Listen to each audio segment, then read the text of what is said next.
እመቤታችን ቅድስት ድንግል ማርያም ቤዛዊተ ዓለም ትባላለችን?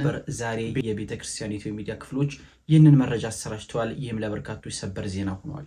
ሰላም የተከበራችሁ የተግባር ሚዲያ አድማጭና ቤተሰቦቻችን በሙሉ ሰላም ለእናንተ ይሁን። እንዴት ዋላችሁ? እንዴት አመሻችሁ? እንዴት ሳደራችሁ? በያላችሁበት የሰዓት አቆጣጠር የክርስቶስ ሰላም በእናንተ ላይ ይብዛ።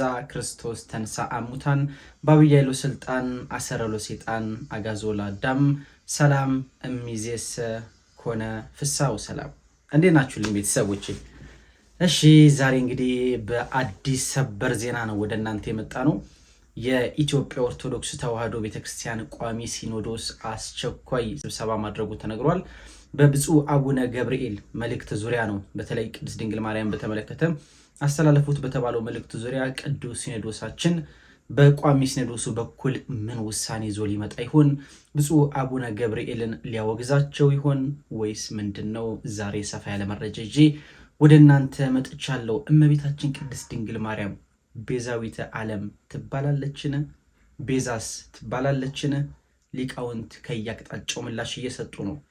መምህር ዘበነ ለማን ጨምሮ በርካታ የቤተክርስቲያን አይን የሆኑ መምህራነ ወንጌል ሰባኪያንና ሊቃውንተ ቤተክርስቲያን በዚህ ጉዳይ የተለያዩ መረጃዎችን እያሰራጩ ይገኛሉ። የብፁዕ አቡነ ገብርኤል ሲመትን በተመለከተና የኋላ አመጣጣቸውም ሌላው መነጋገሪያ የሆነ ጉዳይ ሆኗል። ዛሬ በሰፊው ይዘነው መጠናል። አድማጮቻችን ይህንን ቪዲዮ የምትመለከቱ በሙሉ ተግባር ሚዲያ ወደ ተሻለ የሚዲያ ኳሊቲና ደረጃ ከፍ እንዲል ሰብስክራይብ እያደረጋችሁ የደወል ምልክቱን በመጫን እስከ መጨረሻው ድረስ አብራችሁ እንድትቆዩ ልባዊ ጥሪያችንን እናቀርባለን። አብራችሁን ቆዩ። ብፁዕ አቡነ ገብርኤል ሊወገዙ እንደሚችሉ እየተነገረ ነው። ብፁዕ አቡነ ገብርኤል እመቤታችን ቅድስት ድንግል ማርያምን በተመለከተ ያስተላለፉት መልእክት አሁን መነጋገሪያ ሆኗል። ከ2-3 ቀናት በፊት ብፁዕ አቡነ ገብርኤል በፍኖተ ጽድቅ ሚዲያ ላይ ቀርበው እመቤታችን ቅድስት ድንግል ማርያም ቤዛዊተ ዓለም አትባልም፣ ቤዛ ልትባል አትችልም፣ አትደንግጡ ሲሉ የተናገሩት ንግግር በርካታ ኦርቶዶክሳውያንን አስቆጥቷል። ይህ ንግግራቸው ደግሞ የተላለፈው በፍኖተ ጽድቅ ሚዲያ መሆኑ በፍኖተ ጽድቅ ቤት መሆኑ ደግሞ ሌላ ጥያቄ ጭሯል። ብፁዕ አቡነ ገብርኤል ማንን ለማስደሰት ነው እንደዛ የተናገሩት? ወይስ አቋማቸው ሆኖ ነው? የበርካታ ኦርቶዶክሳውያን ጥያቄ ነው። እውነት እመቤታችን ቅድስት ድንግል ማርያም ቤዛዊት አትባልምን? ቤዛዊተ ዓለም አትሰኝምን? ይህ የበርካታ ኦርቶዶክሳውያን መነጋገሪያ የሆነውን ጉዳይ በተመለከተ ሊቃውንተ ቤተክርስቲያን ዝምታቸውን እየሰበሩ የቤተክርስቲያኒቱን ያልተበረዘ ትክክለኛውን አስተምሮ እያስተላለፉ ይገኛሉ። እስቲ ከነዛ መካከል ዶክተር መምህር ዘበነ ለማ ያስተላለፉትን መልእክት 5 ሰከንድ ወስዳችሁ አድምጡና እንመለስ። ቤዛዊተ ዓለም ግን ድንግል ማርያም ትባላለች? አትባልም። በደንብ ነው እንጂ የምትባለው የኔ ጌታ፣ በደንብ ነው እንጂ የምትባለው። መልካም፣ ይህን ያልከሰማን በቂ ነው።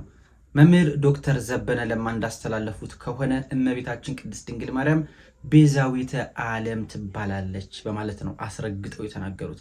መምህር ዘበነ ለማ ቤተክርስቲያኒቱ ካለቻቸው አይናማ መምህራነ ወንጌል መካከል በግንባር ቀደምነት የሚጠቀሱ በዓለማዊ ትምህርትም በመንፈሳዊ ትምህርትም ከፍተኛ ደረጃ ላይ ከደረሱ የቤተክርስቲያኒቱ ልጆች መካከል አንዱ ናቸው።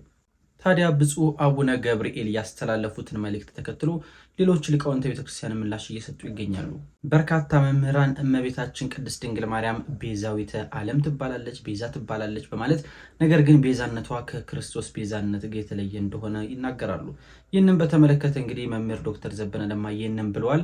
በጉጉት ሲጠበቅ የነበረው ደግሞ ቅዱስ ሲኖዶስ ምን ሊል ይችላል የሚለው ጉዳይ ነበር። ብፁዓን አበው ሊቃነ ጳጳሳት የቤተክርስቲያኒቱ የላይኛዋ መዋቅር የመጨረሻው ወሳኞች። በነገራችን ላይ ቅዱስ ሲኖዶስ ማለት የመጨረሻው የቤተክርስቲያኒቱ ጣራ ነው። ቅዱስ ሲኖዶስ በመንፈስ ቅዱስ ተመርቶ ውሳኔዎችን የሚወስን የቤተክርስቲያኒቱ ራስ ነው። ታዲያ ቅዱስ ሲኖዶስ በዚህ ጉዳይ ምን ሊል ይችላል የሚለው በርካቶች ሲጠብቁት የነበረ ጉዳይ ነበር። ዛሬ የቤተክርስቲያኒቱ የሚዲያ ክፍሎች ይህንን መረጃ አሰራጭተዋል። ይህም ለበርካቶች ሰበር ዜና ሆኗል። መረጃውን ላንብብላችሁ።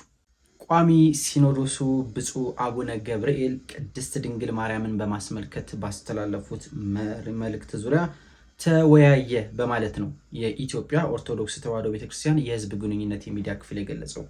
ቋሚ ሲኖዶሱ ዛሬ ማለዳ ማለትም ረቡዕ ባደረገው መደበኛ ስብሰባ ብፁዕ አቡነ ገብርኤል ባሳለፍነው አርብ በስቅለት ዕለት በፍኖተ ጽድቅ ቴሌቪዥን አስምሮበት በፍኖተ ጽድቅ ቴሌቪዥን በቅድስት ድንግል ማርያም ዙሪያ ያስተላለፉትን ትምህርት በተመለከተ ውይይት አድርጓል። ማን? ቋሚ ሲኖዶሱ። በብፁዕነታቸው የተላለፈውን ትምህርት ዝርዝር ሁኔታን በመመርመር ውሳኔ ለማስተላለፍ ይቻል ዘንድ ሁሉም የቋሚ ሲኖዶስ አባላት በምልአት በተገኙበት ለአርብ ሚያዝያ 17 ቀን ቀጠሮ ተይዟል። ይህ ምን ማለት ነው? ዛሬ በተደረገው ስብሰባ ላይ ሁሉም የቋሚ ሲኖዶስ አባላት ባለመገኘታቸው ሁሉም በተገኙበት ውሳኔ ለመስጠት ለአርብ ተቀጥረዋል ማለት ነው።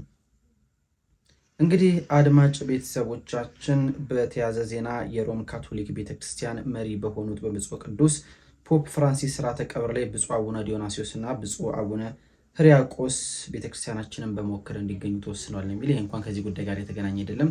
ነገር ግን ቋሚ ሲኖዶሱ እንዳስታወቀው ሆነ የፊታችን አርብ ብፁዕ አቡነ ገብርኤል ያስተላለፉትን ትምህርት በተመለከተ ቋሚ ሲኖዶሱ ሁሉም በተገኙበት ተነጋግሮ ይወስናል። ይህ የቤተክርስቲያን ውሳኔ ይሆናል ማለት ነው። ሊቃውንተ ቤተክርስቲያን የሊቃውንት ጉባኤ በዚህ ጉዳይ ደግሞ የተለያዩ ስራዎችን ሊሰሩ እንደሚችል ከወዲሁ እንገምታለን።